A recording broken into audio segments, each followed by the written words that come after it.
and welcome to the Good Health Podcast. I'm your host, Nicole Good, a registered nutritional therapy practitioner and functional medicine practitioner. Join me as we explore thyroid, brain, and fatigue conditions with positivity. From Hashimoto's to multiple sclerosis, chronic fatigue to adrenal dysfunction, I've got you covered. With expert advice and tips to help you take action now and inspiring real patient stories from successful individuals who refuse to let their health hold them back. Start your journey to good health today.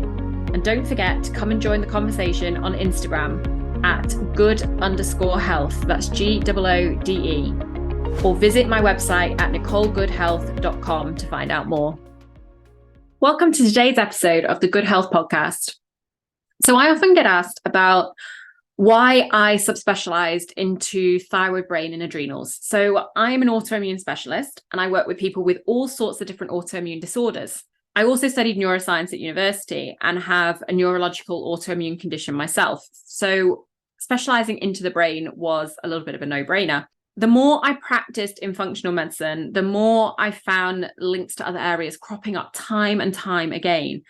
And working on the brain, I see people with neurological conditions, but also people with symptoms such as fatigue and brain fog. And this commonly involves the adrenals and the thyroid. Many with thyroid conditions have brain dysfunction. Many with fatigue have thyroid or adrenal dysfunctions. Many with adrenal issues have brain imbalances. People with dysautonomia, for example, have their nervous system, the brain, and commonly the adrenals impacted with symptoms including fatigue. The three are inextricably linked, and they've become a real focus for me in clinic. And functional medicine works on the premise that the body is all interlinked. So you can't just look at one area. This is the difference between functional medicine and conventional medicine. So in conventional medicine, you go and see a specialist who works in a particular area of the body. So you go and see, an endocrinologist or a rheumatologist or a neurologist. The point with functional medicine is that we're looking at the body as a whole. So you need to look at each person as an individual because we're all different. We'll all react to things differently. We'll all respond to things differently. And we will all have different root causes and underlying imbalances. But you also need to look at the body as a whole, as one interconnected web. So in today's episode, what I really want to jump into is some of these interconnections between the thyroid, the brain, and the adrenals, and why I feel it's so important that we look at all of them together. So the brain, thyroid, and the adrenal glands, they are hugely interconnected by this complex web of communication and influence within the body. And this connection plays a really vital role in regulating various physiological processes and maintaining your overall health. So the thyroid and the adrenal glands, they're both part of the endocrine system, and they work together to maintain the body's overall hormonal balance and your response to stress. And there's two particular axes that go through the body that we need to consider and that I work on in clinic all the time. The first one of these is the hypothalamic-pituitary-thyroid axis, so the HPT axis. The hypothalamus is in the brain, the pituitary gland is in the brain, and then we have the thyroid. And these make up this HPT axis. And this axis regulates the production and the release of thyroid hormones. The hypothalamus will release thyrotropin-releasing hormone, TRH, which stimulates the pituitary gland, also in the brain, to release thyroid-stimulating hormone, so TSH. And TSH then acts on the thyroid gland, promoting the synthesis and secretion of the thyroid hormones, T3 and T4. So proper functioning of the HPT axis is essential for maintaining thyroid hormone balance. Two parts of that axis are actually in the brain. Then we have the hypothalamic-pituitary-adrenal axis. So this is the HPA axis. This is one that's probably a bit more commonly talked about and you may have heard of. The HPA axis regulates the body's response to stress. So it involves interactions between the hypothalamus in the brain, the pituitary in the brain, and the adrenal glands. And when the brain perceives stress, the hypothalamus will release corticotropin-releasing hormone, CRH, and that stimulates the pituitary gland to release adrenocorticotropic hormone, so ACTH. And the ACTH in turn signals the adrenal glands to produce and release cortisol and your other stress hormones. And both the thyroid and the adrenal glands can be influenced by this HPA axis and its response to stress. So again, we've got an adrenal axis, but two parts of that are in the brain, the hypothalamus and the pituitary. We then need to look at cortisol and thyroid function. So cortisol is a hormone that is produced by the adrenal glands, and it can have an effect on thyroid function. So if you've got elevated levels of cortisol, which we see regularly with chronic stress or adrenal dysfunction, it can lead to decreased levels of TSH, or it can lead to altered conversion of T4 to the active T3 form that we need. And this can result in reduced thyroid hormone production and function. So even though we're talking about cortisol, which is a hormone secreted by the adrenal glands, actually we're getting a lot of thyroid function issues coming from that. We then also have this process of feedback regulation. So there's this feedback relationship between the adrenal and thyroid glands. So thyroid hormone, specifically T3, can influence the sensitivity and how the adrenal glands will respond to ACTH and cortisol. So if we don't have enough thyroid hormone levels, which we see in people with hypothyroidism or Hashimoto's, that can lead to reduced adrenal responsiveness and altered cortisol production. So commonly people with thyroid conditions also have adrenal issues. And of course, the adrenal and the thyroid, we get very shared symptoms. So they can manifest with similar symptoms such as fatigue, weight changes, mood disturbances, disrupted sleep patterns. And it's not uncommon for individuals who have a thyroid disorder to also have an adrenal disorder and vice versa. So addressing both thyroid and adrenal health is absolutely necessary if we are going to look at optimal hormonal balance and optimal overall well-being. So let's dig a little bit deeper into the brain's role in all of this, because we've seen it's very interlinked with these two axes. So the hypothalamus and the pituitary particularly are involved in the HPT and HPA axis. And these areas communicate with the thyroid, they communicate with the adrenal glands, all through a series of hormonal signals. So let's dig into the brain. So the hypothalamus, it is a very small part of the brain, but also a very crucial part of the brain. And it's located below the thalamus. It's at the base of the brain. And it plays a very vital role in maintaining homeostasis, so regulating various physiological processes in the body. And it also links the nervous system to the endocrine system. So the endocrine system, hormones, this is your thyroid and adrenals, both part of the endocrine system. So let's look at some of the key functions of the hypothalamus. We're talking about things like regulation of body temperature. So the hypothalamus can help to regulate body temperature by monitoring internal and external temperature changes. It will then initiate the appropriate response and will help maintain a stable core body temperature. Now, we know people who have adrenal issues and thyroid issues often have problem with this regulation of body temperature. It also controls hunger. So the hypothalamus contains specialized regions that monitor the nutrient and the energy levels in the body. It regulates appetite, feeding behaviors, and responds to all these hormonal signals and coordinates the release of the hunger hormones. So again, nutrient, energy, this is all symptoms and things that we see in thyroid and adrenal cases. We then have to look at the sleep-wake cycle regulation. So the hypothalamus plays a role in regulating our circadian rhythm. It receives input from the eyes regarding light exposure and helps to synchronize the body's internal clock. So it's influencing those sleep patterns and the release of those sleep-related hormones. And then we have to look at the autonomic nervous system regulation. So the hypothalamus helps to control the autonomic nervous system. And this regulates any of the involuntary functions within the body. So anything such as heart rate, blood pressure, digestion, your respiratory rate, anything that you don't need to think about, anything that happens automatically in the body is regulated by this autonomic nervous system, which is partially controlled by the hypothalamus. Also controls both the sympathetic and the parasympathetic branches of the autonomic nervous system, helping to maintain that balance. We know that movement between the sympathetic and parasympathetic branches of the autonomic nervous system are what moves us between the rest and digest state and the fight and flight state. So again, we're involving the adrenals in this. The hypothalamus also produces and releases several hormones that control the release of hormones from the pituitary gland. So these hypothalamic releasing hormones and also the hypothalamic inhibiting hormones help to regulate various hormones that are involved in growth, reproduction, stress, water balance,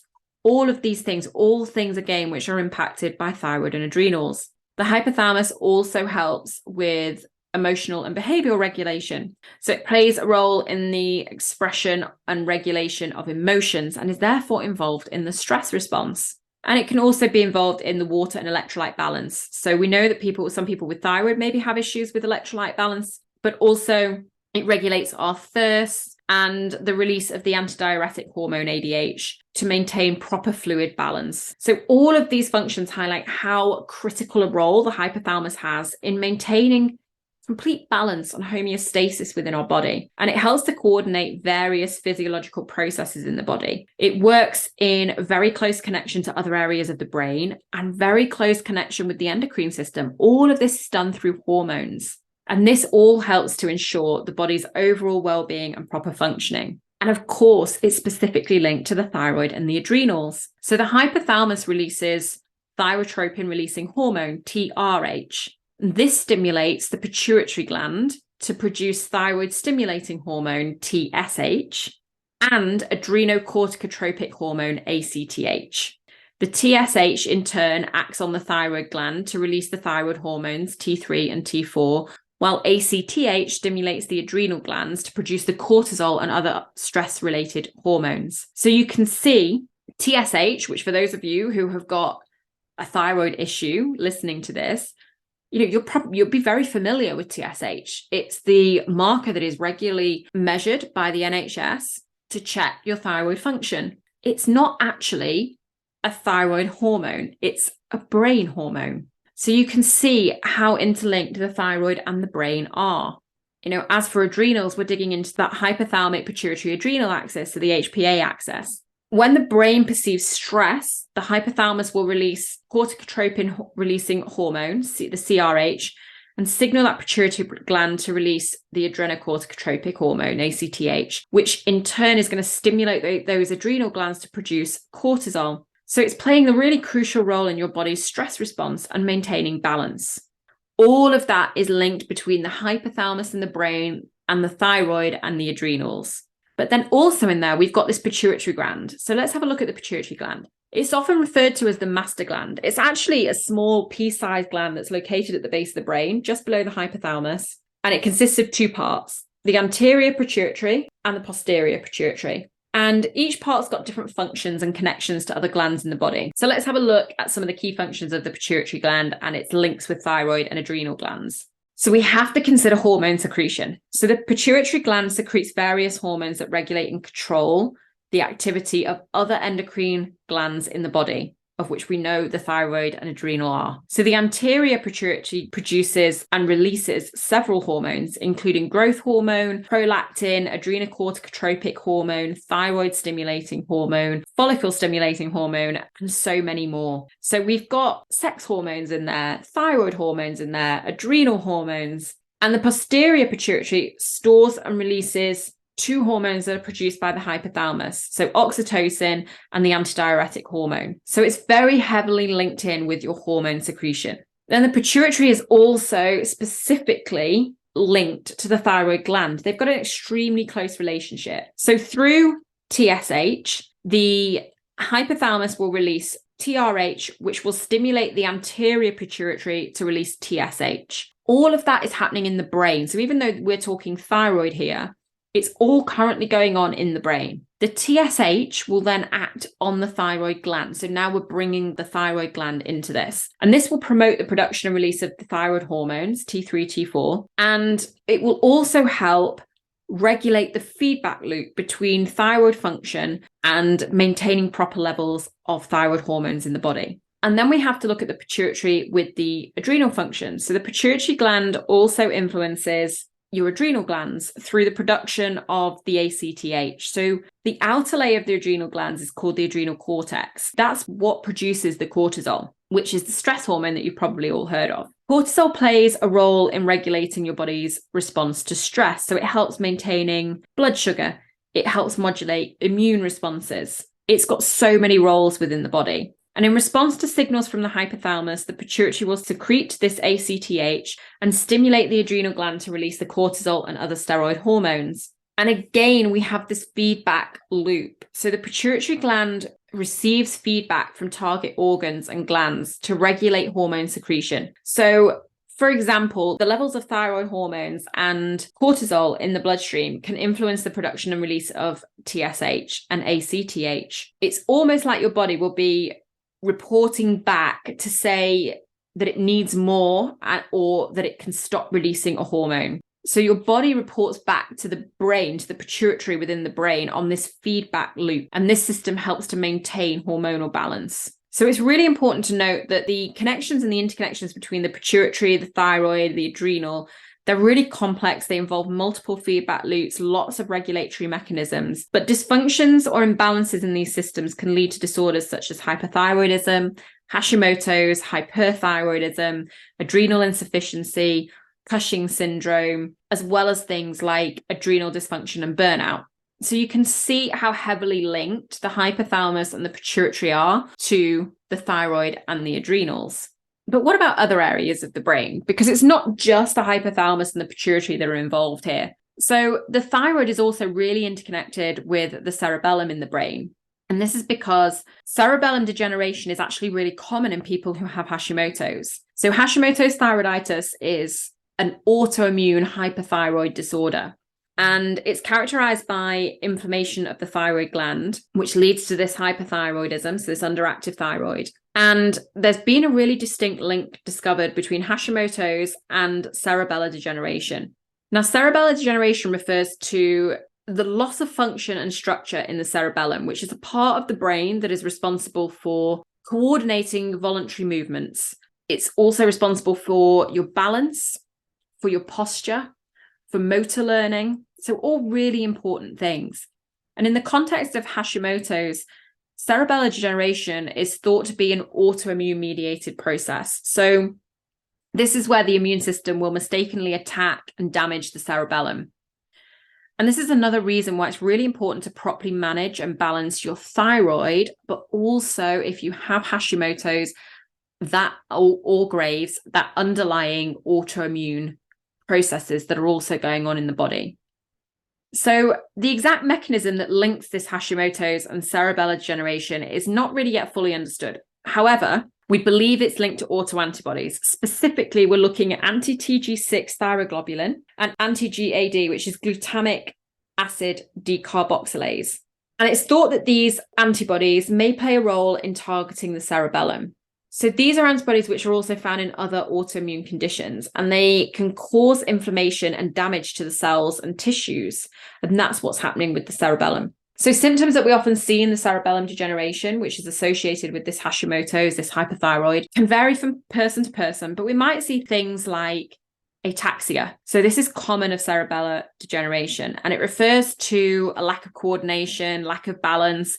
You might just see somebody as being a bit clumsy. They might be a little bit unsteady. People can have difficulty with maybe really fine motor skills. So maybe things like writing or doing up little fiddly buttons on things. They may also experience problems with walking. They may have their gait may be a little bit unstable, or they may have coordination problems. And then we can also see things like tremors. So some people can develop these involuntary movements. Typically, it affects the hands and other extremities. We can also see things like difficulties with speech. You might have unclear speech, or you might have slurred speech. And then we can see something called nystagmus, which is abnormal eye movement. So categorized by like kind of rapid and involuntary movements. And it can cause vision problems. And then we also see these cognitive and emotional changes. So in some cases, cerebellar degeneration can lead to difficulties with memory, with attention,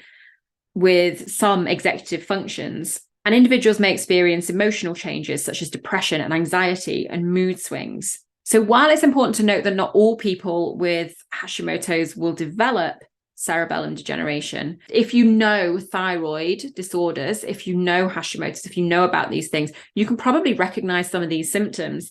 Very, very commonly people will have maybe anxiety or depression with it. They may have lots of brain fog, maybe unsteady, maybe have clumsy movements. These are all really common things that we see a lot. Struggle with memory. So you may recognize some of those symptoms as being thyroid symptoms, but actually they could really be this kind of brain symptom coming from this cerebellar degeneration. So that's the thyroid and other areas of the brain that the thyroid links to. But what about the adrenals? Because the adrenals are also linked to other areas of the brain and also have an impact on brain function. So cortisol can actually have an effect on the brain and the central nervous system. So it can influence mood, it can influence memory, it can influence cognition, and it can actually also influence the regulation of emotions. So elevated or chronic cortisol, which we get as a result of chronic stress or adrenal dysfunction, it can contribute to things like mood disorders, cognitive impairment, changes in behavior. And then we have to look at the adrenal medulla and catecholamines, because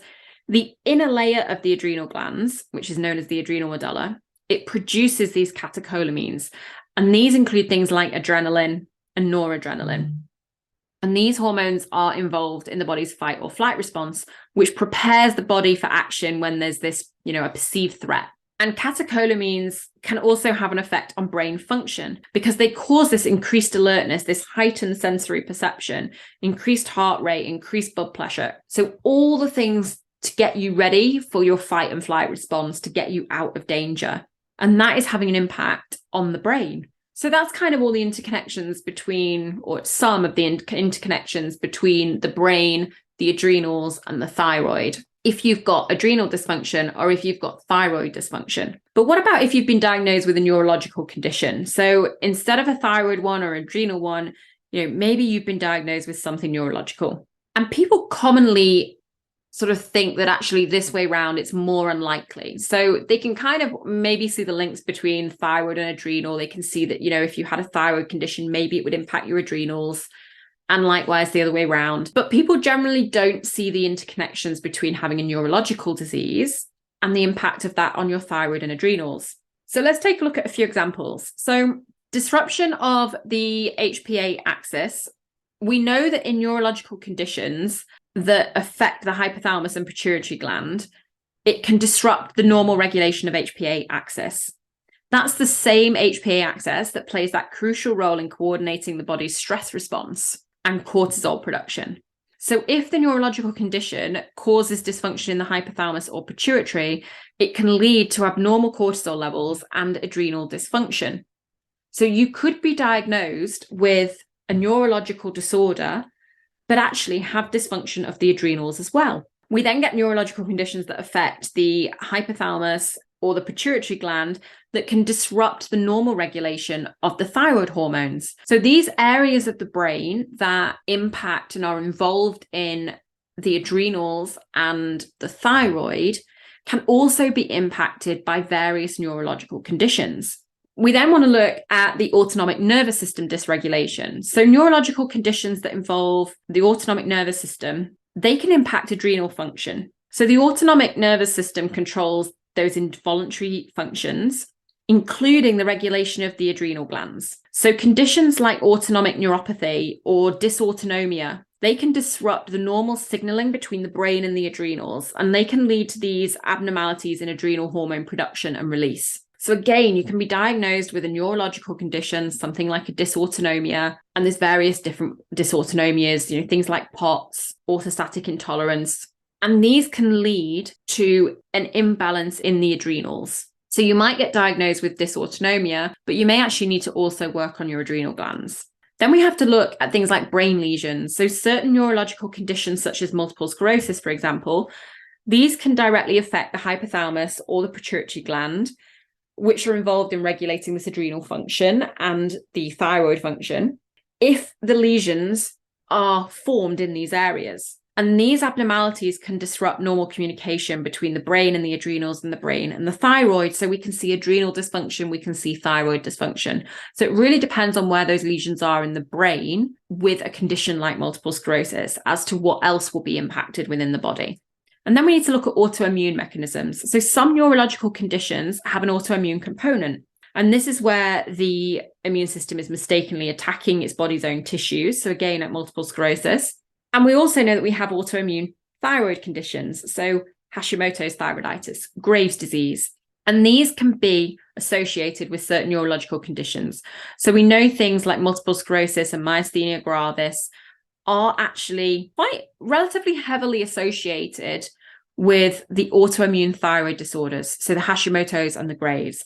And we know that once you've got one autoimmune disease, you are likely to get more. So it's important to know these links between these neurological autoimmune conditions and the thyroid autoimmune conditions. And the autoimmune process that impacts the thyroid gland and leads to these hypothyroidism and the hyperthyroidisms. We then also need to look at like medication side effects. So some medications that are used to manage neurological conditions, it actually might not be the neurological condition itself that will impact adrenal function, but actually the medication that you have to take for the neurological condition that can have one of the side effects that can be impact on the adrenal function. So for example, long-term use of things like corticosteroids, which are used to manage inflammation in certain inflammatory neurological conditions, such as multiple sclerosis or certain types of epilepsy. These can suppress the adrenal gland's ability to produce cortisol, and that can lead to adrenal insufficiency.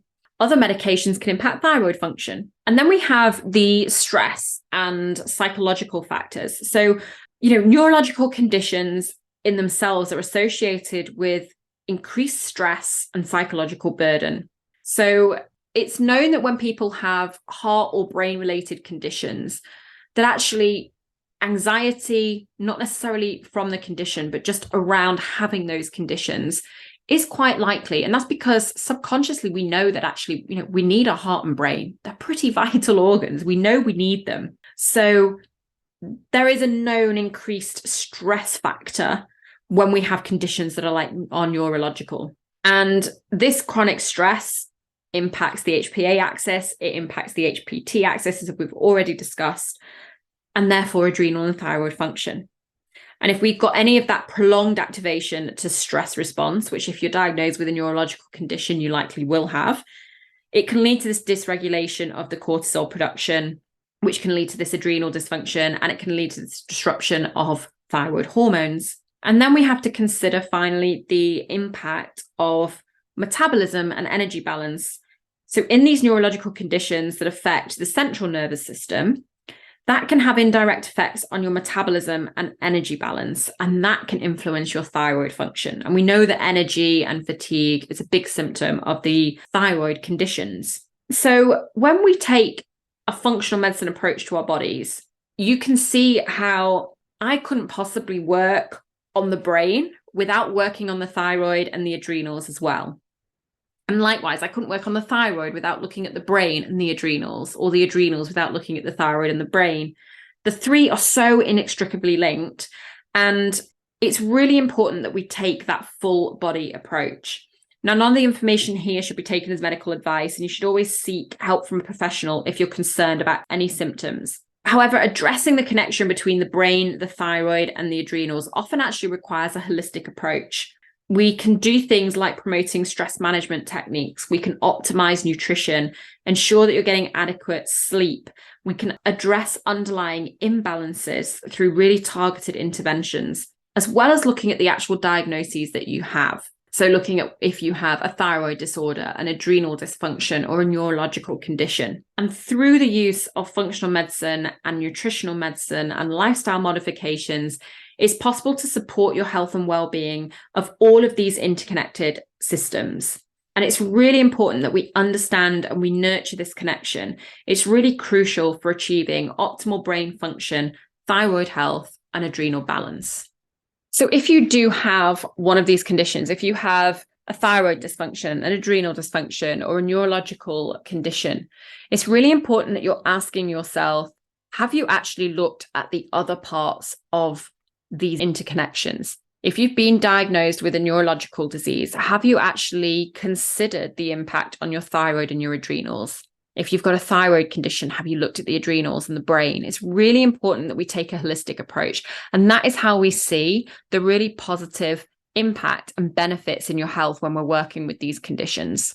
So as ever, if you are looking for any support, you've got any questions, please do feel free to reach out. My details will be below in the show notes. You can always follow me on Instagram and send me a DM. My DM doors are always open. And I look forward to speaking to you next time.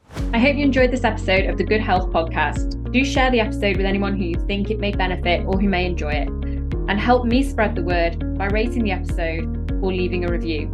If you want more, you can find other episodes in the series on your podcast app or sign up to my free newsletter. Not only will you get information on new episodes launching, but we cover lots of health topics with the Ask Nicole section where you can send in your questions, my favourite recipes, my favourite products, tips and tricks to help you on the road to good health, and much more. You can sign up free of charge at nicolegoodhealth.com/newsletter, also linked below. I hope you have a lovely week. Don't forget to hit subscribe, and I'll see you next time.